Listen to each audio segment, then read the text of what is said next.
அனைவருக்கும் வணக்கம். PGTRB previous year questions வரிசையில் இன்னைக்கு நம்ம பார்க்க போகிறது யூனிட் 6 இக்கால இலக்கியத்திலிருந்து கேட்கப்பட்ட ப்ரீவியஸ் இயர் கொஸ்டின்ஸ் தான். அதுக்கு முன்னாடி பிஜிடிஆர்பி சிலபஸில் யூனிட் 6ஓட பங்கு என்ன அப்படின்னு பார்க்கலாம். அலகு 6 இக்கால இலக்கியம் இருக்கிறதுலையே ரொம்ப பெரிய யூனிட் மாதிரி தெரியறது இந்த அலகு 6 இக்கால இலக்கியம் தான். இதை 4 பாகங்களாக கொடுத்துருக்குறாங்க. கவிதை, சிறுகதை, புதினம், நாடகம். இந்த 4 பிரிவுகளில் அதுக்கு யாரெல்லாம் பங்களிச்சிருக்காங்களோ அவங்க பெயர்கள் கொடுத்துருக்குறாங்க. இதெல்லாம் நீங்கள் படிக்கணும். இலக்கிய வரலாறு நூல்களில் இதை மட்டும் தேர்ந்தெடுத்து அவங்க என்ன பேர் கொடுத்துருக்காங்களோ அதை மட்டும் தேர்ந்தெடுத்து அதை மட்டும் முழுக்க படிங்க. அதுக்கப்புறம் கூடுதல் தகவல்களை படிச்சுக்கலாம். பொதுவாக இக்கால இலக்கியம் யூனிட்லேருந்து கேட்கப்படக்கூடிய கேள்விகள் பொதுவாக எப்படி இருக்கும் அப்படின்னு பார்த்தீங்கன்னா, ஒரு 4 வகையா நம்ம பிரிச்சுக்கலாம். ஒரு படைப்பு இந்த படைப்பை யார் எழுதுனா அப்படின்னு கேட்டிருப்பாங்க. இல்லைன்னா ஒரு படைப்பை கொடுத்துட்டு அந்த படைப்பை எழுதுனா படைப்பாளி யாரு அப்படின்னு கேட்பாங்க. இப்போ பொன்னியின் செல்வன் அந்த நாவலை யார் எழுதுனா அப்படின்னு கேட்பாங்க. இப்போ அது கல்கி அப்படின்னு நம்ம பதில் சொல்லுவோம். இல்லைன்னா கல்கி எழுதின நூல் பின்வருவனவற்றில் எது அப்படின்னு கேட்டால் அது பொன்னியின் செல்வன் அப்படின்னு நம்ம கொடுக்கணும். அடுத்து அந்த படைப்பாளிக்கோ இல்லை படைப்புக்கோ ஏதாவது ஒரு சிறப்பு பெயரோ சிறப்பான ஒரு கோட்ஸோ இருக்கும். அதை கொடுத்து இதை யார் சொன்னாங்கன்னு கேட்பாங்க. இல்லைன்னா இப்படி என்று அழைக்கப்படுபவர் யார், சொல்லின் செல்வன் என்று அழைக்கப்படுபவன் யார் அப்படின்னு பக்தி இலக்கியத்தில் கேட்டாங்கன்னா அனுமன் அப்படின்னு நம்ம சொல்றோம். சந்த வேந்தர் என்று அழைக்கப்படுபவர் யாருன்னா அருணகிரிநாதர் அப்படின்னு சொல்றோம். அந்த மாதிரி சிறப்பு பெயர்கள் கொடுத்தது யாருன்னு கேட்பாங்க. இல்லைன்னா விருதுகள் கேட்பாங்க. இந்த விருதை யார் வாங்கினா, எந்த நூலுக்கு இந்த விருது வழங்கப்பட்டது, எந்த ஆசிரியருக்கு இந்த விருது வழங்கப்பட்டது அப்படின்னு கேட்பாங்க. அப்போ இக்கால இலக்கியத்துல பெரும்பாலும் இந்த 4 வகைகள்ல தான் கேள்வி இருக்கும். ஒன்று படைப்பின் பெயரோ அல்லது படைப்பாளியின் பெயரோ இல்லது அந்த சிறப்பு பெயர் கொடுத்து அது யாருக்கு உரியதுன்னோ இல்லைன்னா அந்த விருதாளர்கள் குறித்தோ தான் பெரும்பாலும் இந்த கேள்விகள் அமைஞ்சிருக்கும். இப்போ நம்ம ப்ரீவியஸ் இயர் கொஸ்டின் பார்க்கலாம். பேபி என்னும் ஆங்கில பாடலை குழந்தை என்ற தலைப்பில் மொழிபெயர்த்தவர் கவிமணி தேசிக விநாயகம் பிள்ளை. பேபி என்னும் ஆங்கில பாடலை குழந்தை என்ற தலைப்பில் மொழிபெயர்த்தவர் கவிமணி தேசிக விநாயகம் பிள்ளை. பாரதியின் தனிமை இரக்கம் என்ற பாடல் அச்சேரிய இதழ் எது? ஆப்ஷன் ஏ விவேகபானு. பாரதியின் தனிமை இரக்கம் அச்சேரிய இதழ் விவேகபானு. பம்மல் சம்பந்த முதலியார் எழுதிய முதல் நாடகம். Option B Pushpavalli. பம்மல் புஷ்பம் அப்படின்னு நினைவுல வச்சுக்கோங்க. சம்பவாமி யுகே யுகே சம்பவாமி யுகே யுகே என்ற நாடகத்தை படைத்தவர் சோ ராமசாமி. வாயடியும் கையடியும் மறைவது எந்நாள் என்று உள்ளம் குமுறிய கவிஞர் பாரதிதாசன். குளத்தங்கரை அரசமரம் என்ற சிறுகதையை படைத்தவர் வாவேசு ஐயர் தான். இதுதான் தமிழில் வெளிவந்த முதல் சிறுகதை தொகுப்பு குளத்தங்கரை அரசமரம் தான். சொர்க்கத்தில் அண்ணா என்னும் கட்டுரை தொகுப்பின் ஆசிரியர் நாவலர் நெடுஞ்செழியன். இவங்க 2 பேரும் அண்ணாவை சார்ந்த கட்சியை சேர்ந்தவர் தான் நாவலர் நெடுஞ்செழியன். அப்படியாக நம்ம நினைவுல வச்சுக்கலாம். அண்ணாவோட கட்சியில தான் நாவலர் நெடுஞ்செழியன் இருந்தார். அஞ்சலகம் என்ற நாடகத்தை படைத்தவர் ரவீந்திரநாத் தாகூர். ஜூலியஸ் சீசர் நாடகத்தை தெலுங்கில் மொழிபெயர்த்தவர் வாசுதேவ சாஸ்திரி. பட்டுப்புடவை என்னும் கதையின் ஆசிரியர் லக்ஷ்மி. காடு விளைஞ்சன்ன மச்சான் நமக்கு கையும் காலு தானே மிச்சம் என்ற பாடலை எழுதியவர். இது ஒரு பிரபலமான திரைப்பாடல். இதை எழுதியவர் பட்டுக்கோட்டை கல்யாண சுந்தரம். யக்ஷகானம் மொழியுடன் தொடர்புடைய இசை நாடகம். கன்னட மொழியுடன் தொடர்புடைய இசை நாடகம் யக்ஷகானம். மற்றொரு பாரதி பிறந்து விட்டான் என்று வாரா யாரை புகழ்கிறார்? சுரதா. மற்றொரு பாரதி சுரதா. தென் நாடகத் திலகம் என்ற சிறப்பு பட்டம் பெற்ற நாடக நடிகை கே.ஆர். காந்திமதி பாய். இது இது ஏதோ சினிமா தொடர்புடையதா இருக்கே, இங்க ஏன் இருக்குன்னு நம்ம நினைக்கலாம். இது நாடக இலக்கியமும் சேர்ந்ததுதான் இக்கால இலக்கியங்கிறனால அந்த நாடகத்துக்கு பங்களிச்சவங்களோட பெயர்களும் இங்க நான் இக்கால இலக்கியத்திலேயே சேர்த்திருக்கோம். ரத்னாவளி நாடகத்தை எழுதியவர் ஹர்ஷர். ரத்னாவளி ஹர்ஷர். சுகுண விலாச சபையை தோற்றுவித்தவர் பம்மல் சம்பந்த முதலியார். கே.பி. சுந்தராம்பாளுக்கு மேலவை உறுப்பினர் பதவி கொடுத்து சிறப்பித்த தமிழக முதலமைச்சர் காமராசர். மான விஜயம் நாடகத்தின் ஆசிரியர் பரிதிமாற் கலைஞர். மான விஜயம் பரிதிமாற் கலைஞர். காந்தியடிகள் தூவிய விதை நாமக்கல் கவிஞராக வளர்ந்துள்ளது என்ற கூற்றை கூறியவர் யார்? ராஜாஜி. இவர்கள் எல்லாருமே காங்கிரஸ் கட்சி இயக்கத்தை சேர்ந்தவர்கள். அதனால காந்தியடிகள் தூவிய விதை நாமக்கல் கவிஞராக மாறியிருக்கு அப்படின்னு சொன்னது ராஜாஜி.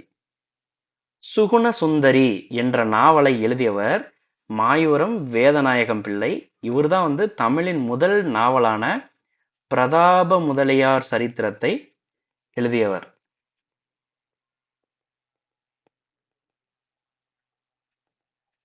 தமிழின் முதல் நாவலான பிரதாப முதலியார் சரித்திரத்தை எழுதியவர் மாயூரம் வேதநாயகம் பிள்ளை. தமிழகத்தின் வால்டர் ஸ்காட் என்று போற்றப்படும் நாவலாசிரியர் ஆப்ஷன் ஏ கல்கி.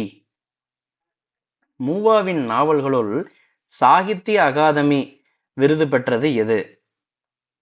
அகல் விளக்கு. அகிலனின் வேங்கையின் மைந்தன் நாவல் எந்த விருதினை பெற்றுள்ளது? சாகித்ய அகாதமி. அகிலனோட வேங்கையின் மைந்தன் நாவல் சாகித்ய அகாதமி விருது வாங்கியிருக்குது. அகிலனோட சித்திரப்பாவை நூல் ஞானபீட விருது வாங்கியிருக்கு.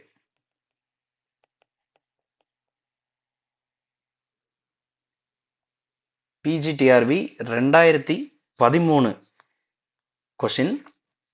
பவளக்கொடி நாடகத்தின் ஆசிரியர் சங்கரதாஸ் சுவாமிகள்.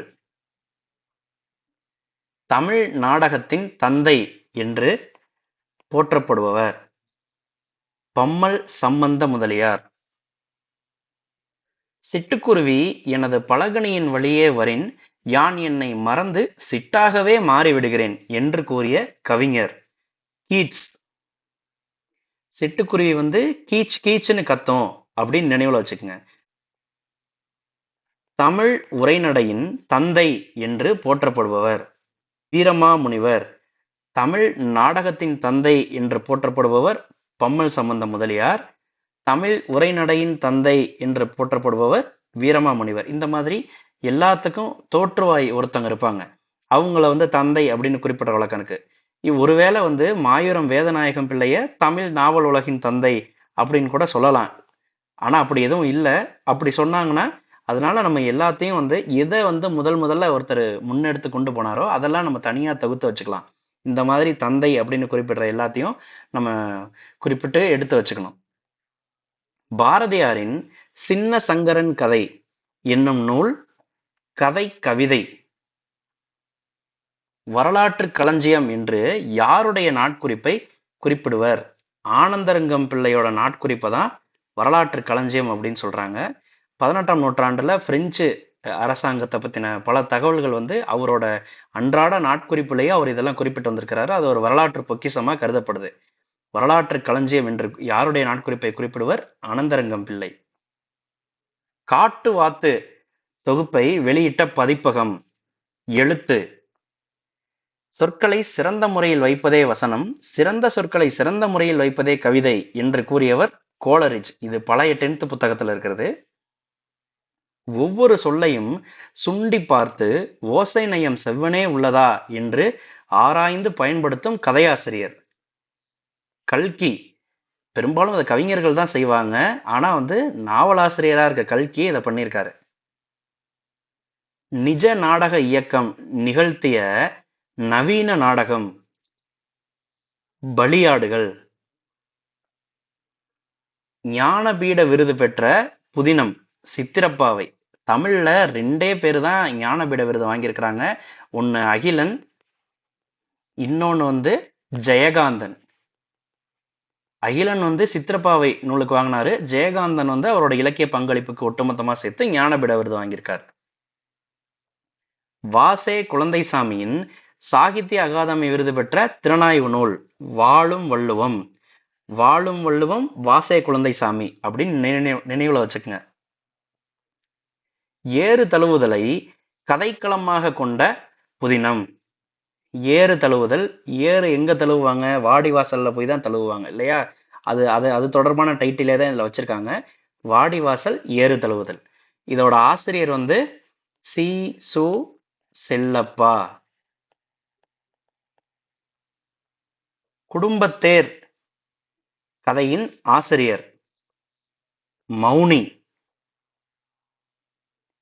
பட்டியல் 1ஐ பட்டியல் 2உடன் பொருத்தி கீழே கொடுக்கப்பட்டுள்ள குறியீடுகளை கொண்டு சரியான பதிலை தேர்ந்தெடுத்தெழுதுக. இதுக்கு சரியான பதில் வந்து ஆப்ஷன் பி, வித்தன் மவராசர்கள், கு அழகிரிசாமி திரிசிபுரபுரம், கல்கி கமலாவின் கல்யாணம், தி ஜானகிராமன் அக்பர் சாஸ்திரி. 2015 PGTRB question. இது வந்து இங்க நூலாசிரியர்கள் பெயர்களும் இங்க அவரோட படைப்புகளும் கொடுத்திருக்கிறாங்க. ஜெயகாந்தன் யாருக்காக அழுதான், மௌனி வந்து அழியா சுடர்கள், வாவேசு ஐயர் வந்து மங்கையர்க்கரசின் காதல், லட்சுமி வந்து தகுந்த தண்டனையா. சரியான பதில் வந்து ஆப்ஷன் சி. பாதையில் பதிந்த அடிகள் என்னும் புதினத்தை எழுதியவர் ராஜம் கிருஷ்ணன். 4 பொருளும் ஒன்பான் சுவைகளும் கூடி பொருந்தி இருப்பதே ஒரு நல்ல நாடகம் என்று கூறும் நூல் செயிற்றியம். செயிற்றியம்ங்கிற நூல் வந்து ஒரு நாடக இலக்கியத்துக்கு இலக்கணம் வகுக்குது.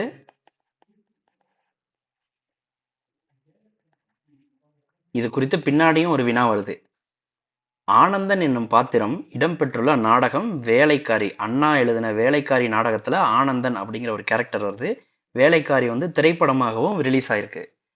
பச்சையப்பர் என்பது வரலாற்று நாடகம். இதோட ஆசிரியர் வந்து மு வரதராசனார். ராபர்ட் டி நொபிலி குமரகுருபரர் போன்றோரை பற்றிய காட்சிகளை கொண்டுள்ள நாடகம் திருமலை நாயக்கர் நாடகம். சமூகம் என்பது 4 பேர் என்ற சிறுகதையின் ஆசிரியர் ஜெயகாந்தன். இப்ப இது தனித்தனியா பாக்குறப்ப நமக்கு கடினமா இருக்கும்.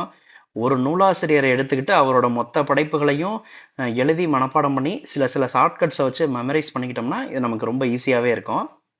இது குறித்து நம்ம பின்னாடி வந்து டீட்டெயிலா ஏதாவது ஒரு வீடியோ நான் கொடுக்குறேன். சாகித்ய அகாதமி பரிசு பெற்ற இலக்கிய ஆராய்ச்சி நூல் எது? எப்பயுமே வந்து நம்ம வினாவை வந்து ரொம்ப கவனமா பார்க்கணும். இலக்கிய ஆராய்ச்சி நூல் எது அப்படின்னு கேட்டுக்கிறாங்க. வீரர் உலகமும் அகல் விளக்கும் மட்டும்தான் சாகித்ய அகாதமி வாங்கியிருக்கு. தனித்தமிழ் சுவையும் காவிய காலமும் சாகித்ய அகாதமி வாங்கல. இதுல வந்து அகல் விளக்குங்கிறது வந்து முன்னாடி இருக்கிற பிவிஎஸ் இவங்க முன்னாடியே ஒரு கொஸ்டின் நம்ம பார்த்தோம். அகல் விளக்கு வந்து மூவா எழுதின ஒரு நாவல். ஆகவே அப்ப வீரர் உலகம் அப்படிங்கிறது ஒரு கட்டுரை தொகுப்பு. அப்போ இலக்கிய ஆராய்ச்சி நூல் அப்படின்னா வீரர் உலகம் தான் சரி. ஸோ ஆப்ஷன் ஏ வீரர் உலகம் தான் சரியான பதில். தொல்காப்பியம் குறிப்பிடும் உரைநடை வகைகள் 4. உரைவகை நடையே 4 என மொழிப அப்படின்னு தொல்காப்பியர் சொல்றாரு. ஸோ தொல்காப்பியம் குறிப்பிடும் உரைநடை வகைகள் 4. பாரதியாரின் சிறுகதைகளில் ஒன்று மிளகாய்ப்பழ சாமியார். பாரதியார்னாலே பெரும்பாலும் கவிதைகள் தான் எழுதுவார் அப்படின்னு நம்ம நினைச்சிட்டு இருக்கோம். பாரதியார் சிறுகதைகள் எழுதியிருக்கிறாரு. அவர் கட்டுரை தொகுப்புகள்லாம் எழுதியிருக்கிறாரு. செய்யிற்றியம் முன்னாடியே சொன்னோம், நாடக இலக்கண நூல். நாட்டமிபானமுள் மூட்டிய சினத்தி அன்றோ வானோர்க்கென்றுமே உவப்பு இக்கூற்றை நிகழ்த்திய கதாபாத்திரம் சீவகவழுதி. நாடகவியல் என்னும் நாடக இலக்கண நூலை இயற்றியவர் பரிதிமாற் கலைஞர். விதூஷகம் என்பது நகைச்சுவை. திருந்திய பண்பும் சீர்த்த நாகரிகமும் பொருந்திய தூய்மொழி புகழ்ச் செம்மொழியாம் என்று கூறியவர் Parithimar Kalaignar. 2017 PGTRB question. So எழுதிய நாடகம் எது? மனம் ஒரு குரங்கு என்பது சோ எழுதிய நாடகம். கூப்பாரா எழுதிய சிறுகதைகளில் ஒன்று, பிரபலமான கதை விடியுமா. எங்கெங்கு காணினம் சக்தியடா, ஏழு கடல் அவள் வண்ணமடா கவிதை தோன்ற காரணமாக அமைந்தது எது? வியப்புமிகு அனுபவம். அறத்தை பொருளாகவும் கடவுள் அல்லது மனிதனை தலைவனாகவும் கொண்டு அமைக்கப்படும் நாடக அமைப்பு சாத்துவதி. இது நாடக அமைப்பு குறித்து நம்ம படிச்சாதான் இது தெரியும். அமைதியான மனநிலையில் நினைவுக்கு கொண்டு வரும் உணர்ச்சிகளின் விளக்கமே கவிதை என்று சொன்னவர் வேர்ட்ஸ்வர்த். சிறுகதையின் இரண்டாம் வகை எதனால் அமைகிறது? இது சிறுகதையின் வகைகளை மூன்றாக ஸ்டீவன்சன் அப்படிங்கிறவர் பிரிச்சிருக்கிறாரு. அவர் சொல்றாரு, கருவால் வந்த கதை, பாத்திரத்தால் அதன் குணநலன்களால் உருவான கதை, பாத்திரத்தின் உணர்வுகளை மட்டுமே முக்கியத்துவப்படுத்தும் கதை அப்படின்னு சிறுகதையை மூன்றாக பிரிச்சிருக்கிறாரு ஸ்டீவன்சன். இந்த மூணு வகைகளை நம்ம உதாரணத்தோட புரிஞ்சுக்கிட்டா இன்னும் கொஞ்சம் ஈஸியா இருக்கும். இப்போ சிறுகதையை உதாரணம் சொல்றத விட எளிமையா புரியறதுக்காக நான் திரைப்படத்தை உதாரணமா சொல்றேன். கருவால் வளர்ந்த கதை, கருவால் வந்த கதை. இதுல கதை கருதான் ரொம்ப இம்பார்ட்டன்ட். அப்போ அதுக்கு எடுத்துக்காட்டு சொல்லணும்னா, கருத்தம்மா அப்படின்னு சொல்லிட்டு ஒரு திரைப்படம் எல்லாரும் பார்த்துருப்பீங்க. அந்த கருத்தம்மா திரைப்படத்துல அதோட மைய கரு என்ன அப்படின்னு பாத்தீங்கன்னா, பெண் சிசு கொலை ஒழிப்பு. இந்த பெண் சிசு கொலை பண்றதை தடுக்கணும் அப்படிங்கிறது தான் அந்த படத்தோட மைய கருத்தாவே இருக்கும். அதை வச்சுதான் அந்த படம் நகரவே செய்யும். அப்போ கதை கருவுக்கு முக்கியத்துவம் கொடுக்குற மாதிரி அந்த கதை அப்படின்னா அதுக்கு ஒரு எடுத்துக்காட்டு கருத்தம்மா. வேதம் புதிது படத்தையும் நம்ம அதுக்கு எடுத்துக்காட்டா சொல்ல முடியும். அதுல அந்த ஏற்றத்தாழ்வு கருதக்கூடாது அப்படிங்கிறத மையமா வச்சுக்கிட்டு அந்த திரைப்படம் இருக்கும். அதுல மக்கள், அதுல வர கதாபாத்திரங்கள் பிரதானம் கிடையாது. அந்த படத்தோட கதை கருதான் முக்கியமானதா இருக்கும். இதுல பாருங்க, பாத்திரத்தால் அதன் குணநலன்களால் உருவான கதை. இதுக்கு ஒரு நல்ல எடுத்துக்காட்டு எல்லாரும் முள்ளும் மலரும் படம் பார்த்திருப்பீங்க. பார்க்கலன்னா பார்த்துருங்க. முள்ளும் மலரும் அப்படிங்கிற படத்துல ரஜினி நடிச்சிருப்பாரு இல்லையா? காளி அப்படிங்கிற ஒரு கேரக்டர், கெட்ட பையன் சார் இந்த காளி அப்படிங்கிற மாதிரி சொல்லுவான். அதுல நம்ம இப்படி நினைச்சுக்கோம், இந்த முள்ளும் மலருங்கிறது எண்ணுமையாட்டுக்கு முள் பிளஸ் மலர் அப்படின்னு நினைச்சுக்கோம். அப்படி கிடையாது. மலரும் அப்படின்னா பூக்கும், இது எண்ணுமை கிடையாது இது. அதனால முள்ளும் பூக்கும், ஒரு கெட்டவனா இருந்தாலும் அவனுக்குள்ளாரையும் கருணை இருக்கும் அப்படிங்கிற மாதிரி ஒரு அன்பு ரஜினி அப்படிங்கிற ஒரு கேரக்டர் அதுல ரொம்ப ரஃப் அண்ட் டஃபா இருக்க ஒரு கேரக்டர் கூட ஒரு அன்புனால முகிழ்த்து விடும் அப்படிங்கிறத மையப்படுத்தி தான் அந்த கேரக்டர். அது அண்ணன் தங்கை சென்டிமெண்ட் கதை கிடையாது. அது ஒரு முள் எப்படி மலராகுது அப்படிங்கிற அந்த ஒரு பாத்திரத்தோட பரிணமிப்பு வளர்ச்சி எப்படி இருக்கு அப்படிங்கிறது தான் அந்த படத்தோட மையம். ஸோ அது கதாபாத்திரத்தை தான் அந்த படம் பேசுறதுனால முள்ளும் மலரும் அந்த படம் பாத்திரத்தால் அதன் குணநலன்களால் உருவான கதைக்கு ஒரு நல்ல எடுத்துக்காட்டு. அடுத்து மூணாவது, பாத்திரத்தின் உணர்வுகளை மட்டும் முக்கியத்துவம் படுத்தும் கதை. இதுக்கு நல்ல உதாரணம் சொல்லணும் அப்படின்னா நம்ம இந்த 96 படம் இருக்கு இல்லையா, அதான் சொல்லலாம். 96 ஒரு ரெண்டு பேரோட கடந்த கால காதல் கதை கிடையாது. அது அந்த காதல்ல இருக்கிற ஒரு உணர்வு நிலையை தான் பேசுது. எத்தனையோ காதல் படம் வந்திருந்தாலும் இந்த 96 ஏன் பிரபலமா பேசப்படுதுன்னா அது நம்மளோட உணர்வுகளோட மட்டுமே பேசுது. அடுத்து இன்னொரு எடுத்துக்காட்டு சொல்லணும்னா மெய்யழகன் சொல்லலாம். மெய்யழகன்லையும் அந்த அருள்மொழியும் மெய்யழகனுங்கிற கேரக்டரை விட அவங்க கேரக்டரோட வடிவமைப்பு, அந்த குணங்கள் இருக்கு இல்லையா, அது நமக்கு கடத்துற உணர்வுகள், அந்த பாத்திரங்கள் கடத்துற உணர்வுகள் தான் நமக்கு வந்து ரொம்ப பிடிச்சிருக்கும். அதனால இந்த 96 மெய்யழகன் இதெல்லாம் வந்து பாத்திரத்தின் உணர்வுகளை மட்டும் முக்கியத்துவப்படுத்தும் ஒரு கதை அப்படின்னு நம்ம சொல்லலாம். அப்போ சிறுகதை வகைகள் மொத்தம் 3 இருக்குது. கருவால் வந்த கதை, பாத்திரத்தால் வந்த கதை, பாத்திரத்தின் உணர்வுகளை மட்டும் முக்கியத்துவம் படுத்தும் கதை. இதுல 2வது வகை என்னது? பாத்திரத்தால், கேரக்டரால் வந்த கதை. சிறுகதையின் 2ஆம் வகை எதனால் அமைகிறது? பாத்திரத்தால், கேரக்டர், அந்த குணநலத்தால், குணச்சித்திரம். அந்த மனோரமா இவங்களெல்லாம் வந்து குணச்சித்திர நடிகை அப்படின்னு சொல்லுவாங்க இல்லையா, கேரக்டர் ஆர்டிஸ்ட் அப்படிம்பாங்க. சிறுகதையின் 2ஆம் வகை குணச்சித்திரத்தால், கேரக்டரால் அமைகிறது. 1800 ஆண்டுகளுக்கு முற்பட்ட தமிழர்கள் என்னும் தலைப்பில் ஆங்கில நூல் எழுதியவர் பேராசிரியர் எஸ். வையாபுரி பிள்ளை. தமிழ் காவலர் என்று அழைக்கப்பட்டவர் ஆறுமுக நாவலர். முத்தமிழ் காவலர் என்று அழைக்கப்படுபவர் கி.ஆ.பெ. விஸ்வநாதம். ஏனைய நாவல்களில் இருந்து வட்டார நாவல்களை பிரித்து காட்டுவது அந்த ஊர்ல இருக்கிற அந்த கிளை மொழி தான். அந்த ஊர் ஸ்லாங் அப்படின்னு நம்ம சொல்றோம் இல்லையா, Chennai slang, Madurai slang, Kovai slang அப்படின்னு சொல்றோம் இல்லையா, அந்த ஸ்லாங் தான் கிளை மொழி. என்னுடைய கதைகள் உலகத்துக்கு உபதேசம் பண்ணி உய்விக்க ஏற்பாடு செய்யும் ஸ்தாபனம் அல்ல அப்படின்னு கெத்தா சொன்னது யாருன்னு பார்த்தா புதுமை பித்தன். நாடகத்தில் சூழ்ச்சிக்கு ஏற்ப மிகுந்து விளங்க வேண்டியது பண்பாடு. இது எனக்கு சரியான பதில் இதுதானான்னு எனக்கு தெரியல. யாராவது இருந்தா தெளிவுபடுத்துங்க, கமெண்ட்ல சொல்லுங்க. எனக்கு இருந்த ஆன்சர் கீழே பண்பாடு அப்படின்னு இருந்துச்சு. தொல்காப்பிய பொருளதிகார இளம்பூரணர் உரையை முதலாக பதிப்பித்தவர் வ.உ. சிதம்பரம் பிள்ளை. நாவலாசிரியர்களும் அவர்கள் காட்டிய பாத்திரங்களையும் நம்ம வந்து இதுல பொருத்தணும். தோமுசி ரகுநாதன் வந்து கைத்தறி நெசவாளர்கள், இளங்கீரன் கடை சிப்பந்திகள், நந்தி தோட்ட தொழிலாளர்கள், செல்வராஜ் வந்து விவசாயிகள். ஸோ ஆப்ஷன் ஏ இதுதான் சரியான பதில். பைபிளை தமிழில் மொழிபெயர்த்தவர் ஆறுமுக நாவலர். 1577 வெளியான கிறிஸ்தோபதேசம் என்ற நூலே தமிழில் அச்சான முதல் நூல் என்று சொன்னவர் வந்து கால்டுவெல். இதுல வந்து 2012 இருந்து 2017 வரைக்கும் வெளியான ப்ரீவியஸ் இயர் கொஸ்டின்ஸ்ல இருக்கிற இக்கால இலக்கியம் தொடர்பான கேள்விகள் எல்லாத்தையும் பார்த்துட்டோம். மிச்சம் இருக்கிறது வந்து 2019 இருந்து 2022 வரைக்கும் இருக்கிற 3 கொஸ்டின்ஸ் தான். அதை அடுத்த வீடியோவில் பார்ப்போம். இந்த சேனலை நீங்கள் இன்னும் சப்ஸ்கிரைப் பண்ணாமல் தான் பார்க்குறீங்கன்னா நீங்கள் சப்ஸ்கிரைப் பண்ணிடுங்க. பிஜிடிஆர்பிக்கு ப்ரிப்பேர் பண்ணுற உங்கள் ஃப்ரெண்ட்ஸுக்கு இதை ஷேர் பண்ணுங்கள்.